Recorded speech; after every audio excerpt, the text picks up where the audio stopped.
بسم اللہ الرحمن الرحیم۔ سامعین کرام، السلام علیکم۔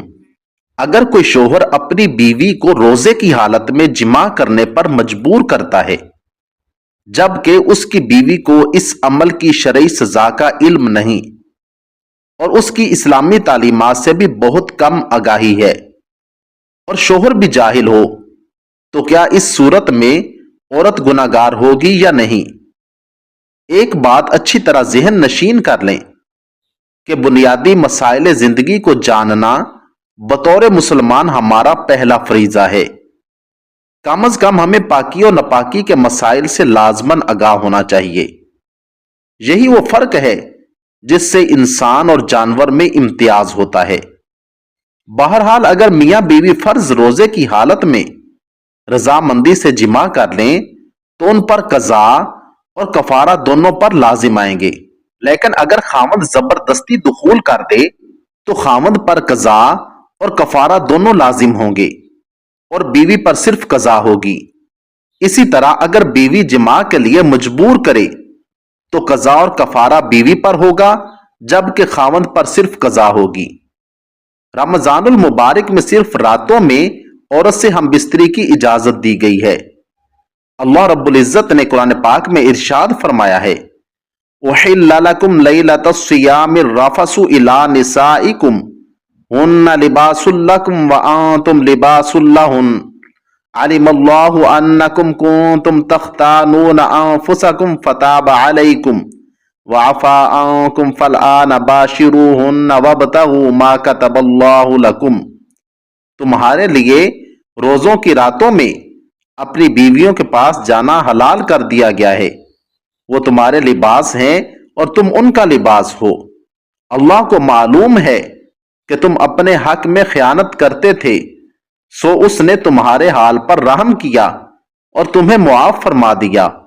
پس اب روزوں کی راتوں میں بے شک ان سے مباشرت کیا کرو اور جو اللہ نے تمہارے لیے لکھ دیا ہے چاہے کرو۔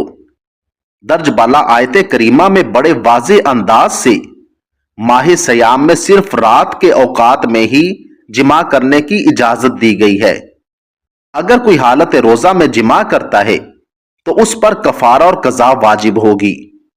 حضور صلی اللہ علیہ وآلہ وسلم سے کفارہ کا جو طریقہ منقول ہے وہ درج ذیل ہے۔ حضرت عباد بن عبداللہ بن زبیر رضی اللہ تعالی عنہ سے روایت ہے کہ انہوں نے حضرت عائشہ رضی اللہ تعالی عنہا کو فرماتے ہوئے سنا کہ ایک آدمی نبی کریم صلی اللہ علیہ وآلہ وسلم کی بارگاہ میں حاضر ہو کر عرض گزار ہوا کہ وہ جل گیا۔ آپ نے پوچھا تمہیں کیا ہوا؟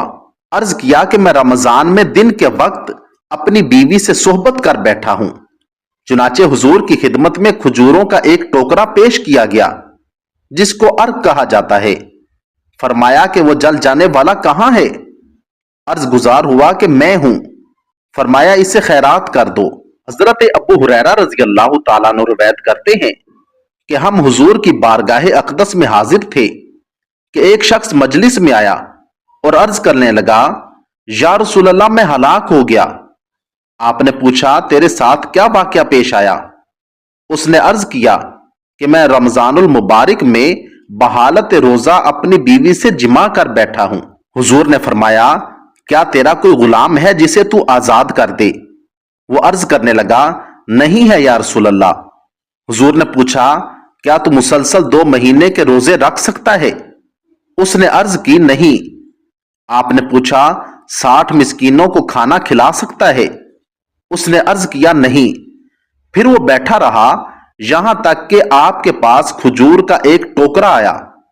آپ نے پوچھا سائل کہاں گیا ہے؟ وہ کہنے لگا حاضر ہوں۔ آپ نے فرمایا یہ تھیلا لے جا اور خیرات کر دے۔ وہ کہنے لگا خیرات تو اس پر کروں جو مجھ سے زیادہ محتاج ہو، خدا کی قسم مدینہ کی اس پوری بستی میں مجھ سے بڑھ کر کوئی محتاج نہیں ہے۔ اس پر آپ صلی اللہ علیہ وآلہ وسلم مسکرائے یہاں تک کہ دندان مبارک اندر تک نظر آنے لگے۔ پھر آپ نے فرمایا اسے لے جا اور اپنے گھر والوں کو کھلا۔